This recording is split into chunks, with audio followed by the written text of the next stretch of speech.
Wow. I don't know, people. I don't know. It's very strange to me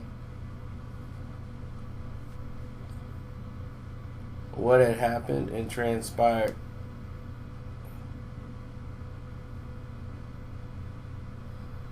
But strange. Every time I tell you something, people don't listen.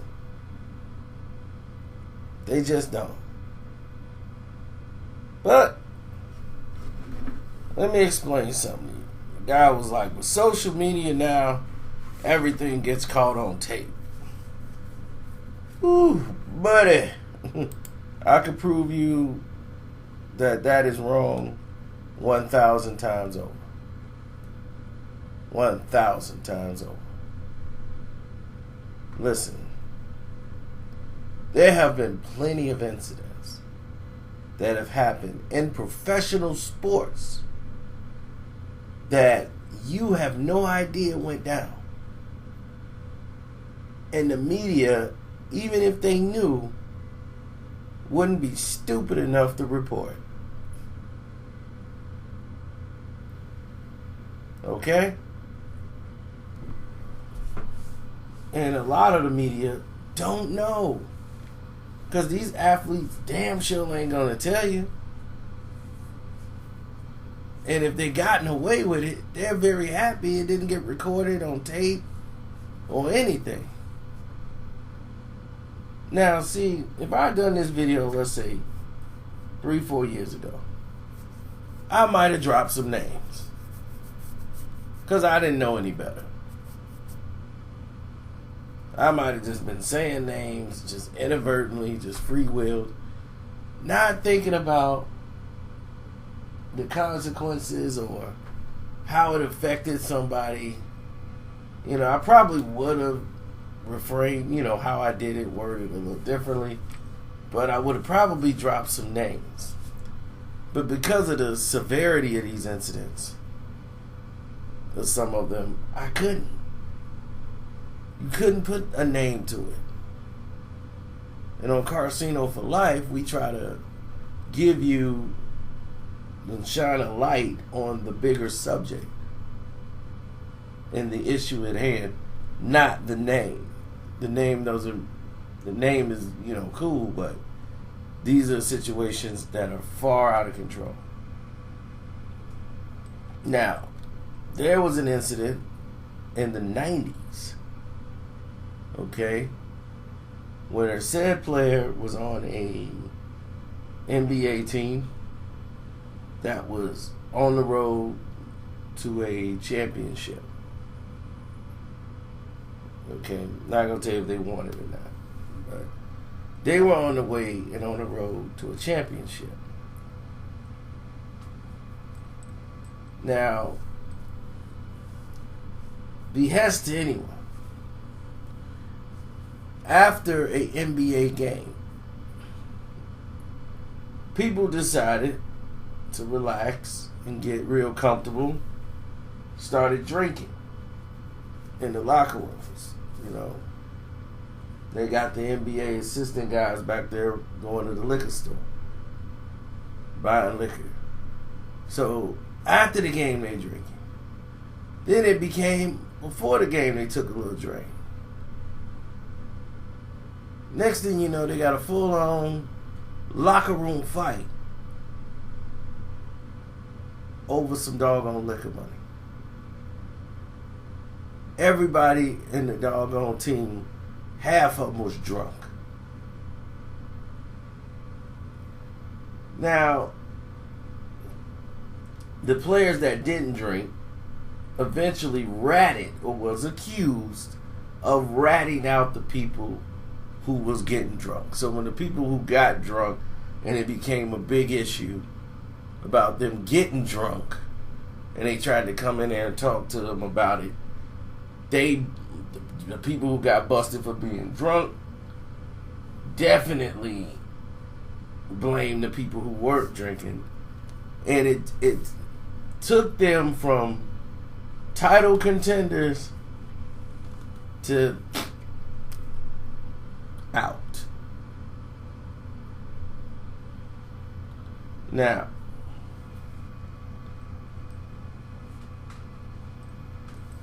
there's another incident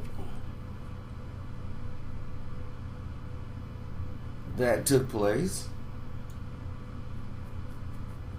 NBA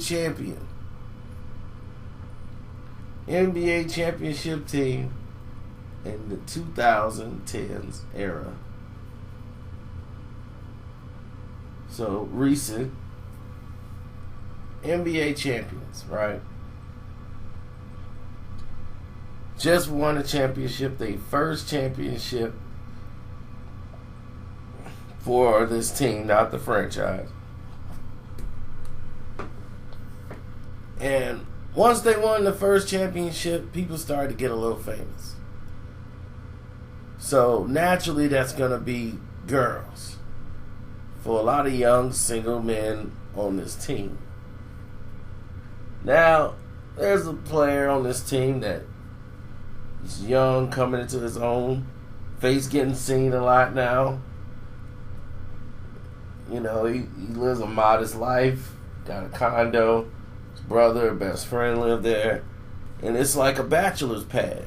You know, video games, you know, they play bags, and it's just people bringing over girls constantly.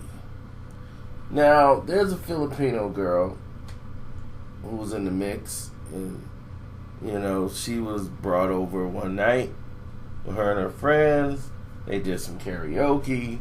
Things happened. She thought she was in a relationship. Found out she wasn't. She was actually good friends with Nonito Donier's family. If y'all know who that is. But she thought it was a relationship. She found out she was just a stop. That didn't go over well with her. So now, this turns into a much bigger issue. And she's thinking of saying that she was attacked because a train was on a track and she felt she was too drunk and multiple people had sex with her, is where she was going with it. They said that never happened. Said athlete said, "I would not do that to you." She was hysterical,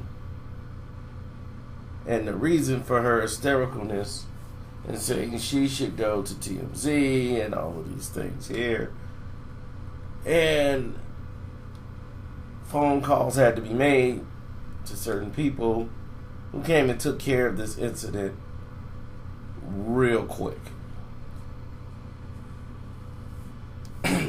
Team officials got involved, like close people came in without it being a big problem, sat down with the girl, told her what is the problem for real. She finds out, and what they did was, let me tell you how the NBA works. They sent over a female to make her more comfortable. The female took her out to lunch. The NBA player had to play nice. They took her out to lunch so she could explain what was happening. And she informed that she thought these things happened.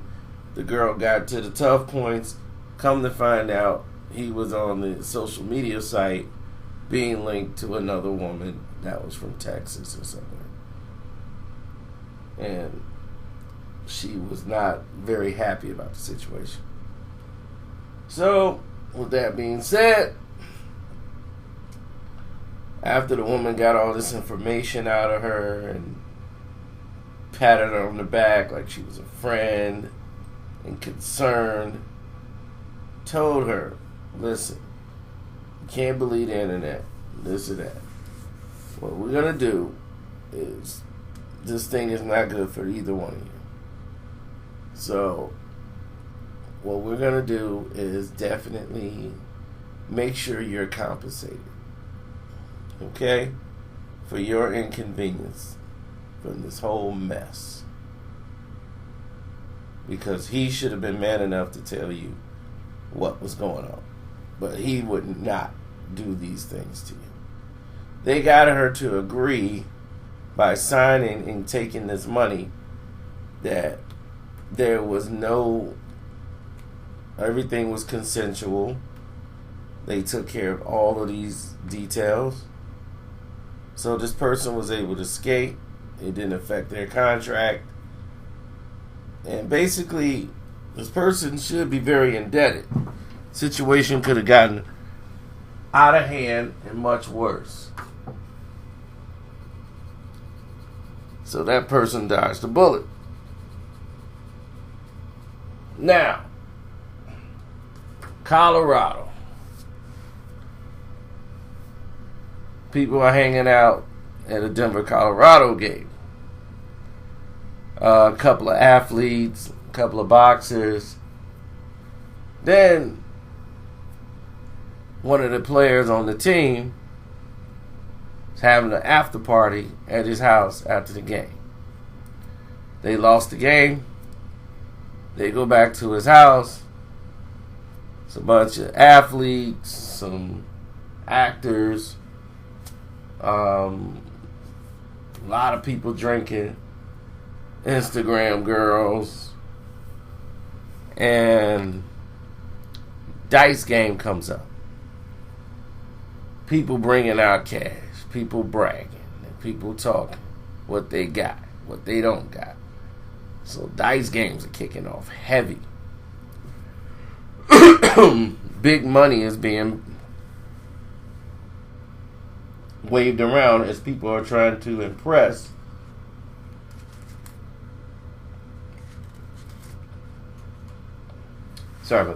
people are trying to impress social media personalities, Instagram models.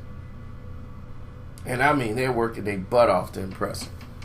It was the biggest look at me moments probably in the history of doing this. So now,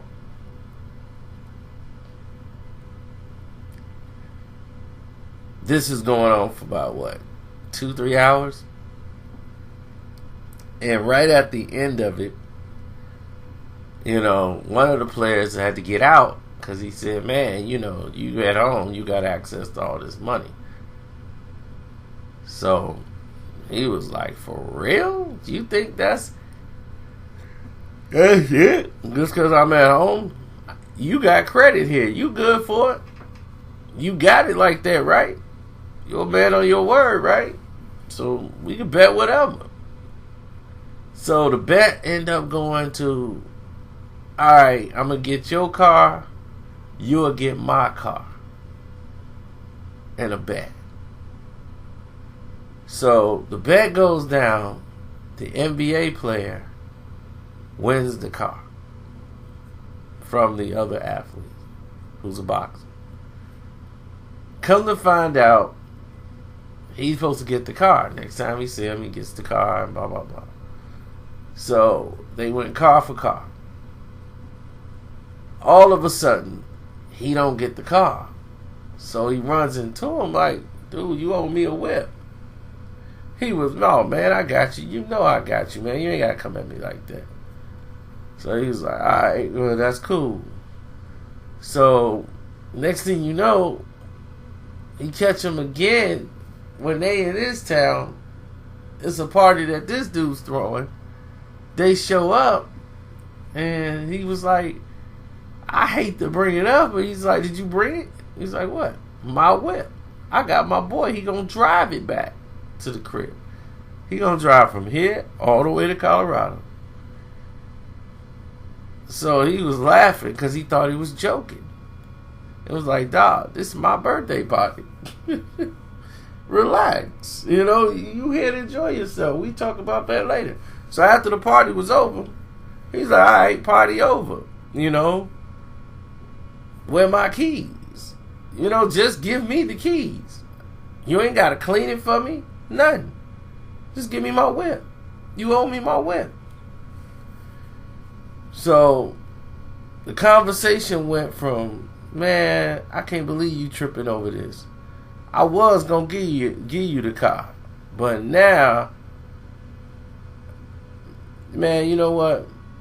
He went to the crib, bounced on him. So I'll go get the keys. He bounced, deleted his number, blocked him off social media, everything. Cut him off. Then he was like, man, wouldn't answer his text, so he said, oh, he gonna play me. Alright, I'm gonna see him again. So the dude he did this to, you know, he's kind of got some pull, you know what I'm saying? Like he ain't no suburbanite. You know, he's been in the streets before. So when this happened, the problem was the athlete that he was doing this to didn't have that car no more. He was leasing the car anyway. The car wasn't really his. It wasn't even in his name. So it wasn't even really his whip. So he was betting with somebody else's whip. Whip had to go back. So he never had the whip. Whip been gone. He got something else he leasing. So he owed this man a car. So things got a little out of hand because they didn't see each other for about a year and a half later. And when he did, you know, things was finna go down. They should have put hands on him. And then the rest turned into a whole bunch of unnecessary things that went down. But I will say that to say this.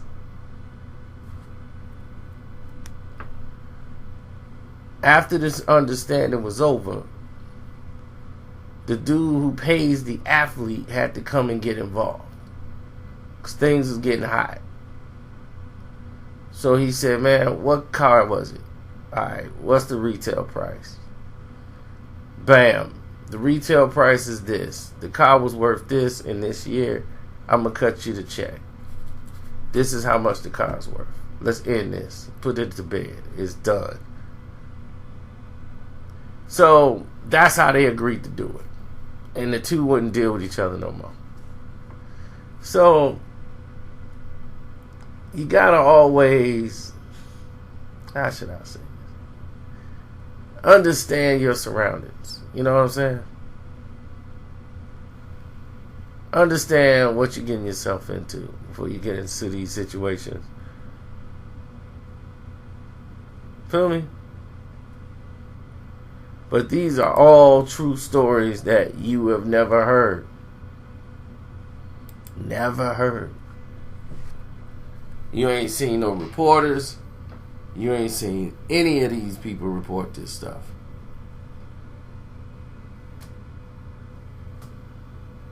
Now, there was an NFL player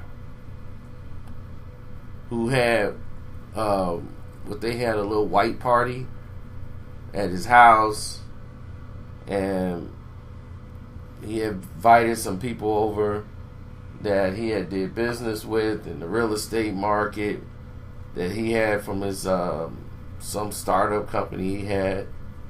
And man, they were doing really good doing these projects together, and the NFL was starting to look at them for like his team and their charity foundation for the Walter Payton Award and all these things.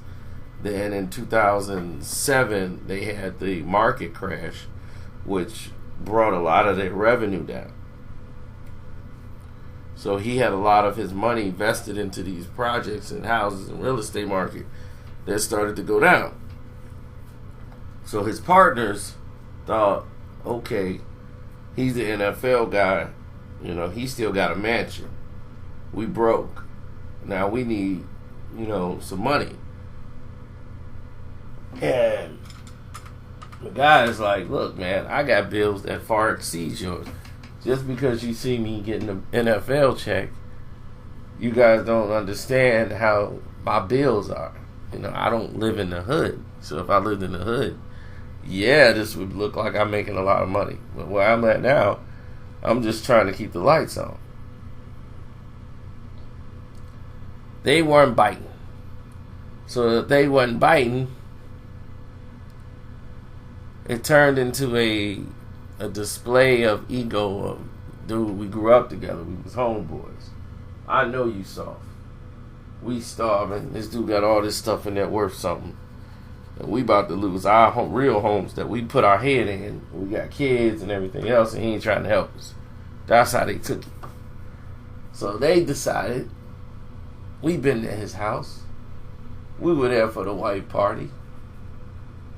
Let's go back. We know they got a game out of town. He ain't gonna be home. So they go in the house, allegedly, take things out, allegedly. And when they did all this stuff, they took as much as they can, and they broke out. Player comes home, report that there had been a break-in in his home. That was in the news. There was a break-in. So they had to break in the home, report it. It came, it went. Now, here it is again. He knows who did it. He knows. Because the people that broke in the house left certain things another burglar would probably take. So it was somebody personal. And he was hurt. But he decided to go back to the hood with his cousin and his other homeboy. They found the guys, because they're his real estate buddies. He went there and was like, yeah, man, I got hit up. Man, we trying to find the people that did it. Police are searching. He said, they got any suspects? He was like, yeah, like about 3. They think it's this group that's been hitting houses out here. He already know who it is. His cousin's a loose cannon. His cousin goes off, meets up with them, comes show up. He was like, oh yeah. He's like, oh, my cuz coming here to help me out. He's like, help you out with what? Boop, boop, boop. They beat these dudes down. The NFL player and his cousin give a merciless beating to these dudes. Merciless. Beating them all in the face, legs, everything. Beat them damn near to the pulp. And told them, don't you ever think about coming back to the house. Ever again. So, told them they could keep what they stole. And that's it. That's the end of the business. Told them to keep what they stole. They left and go back, right? They know these 2 guys ain't going to the cops.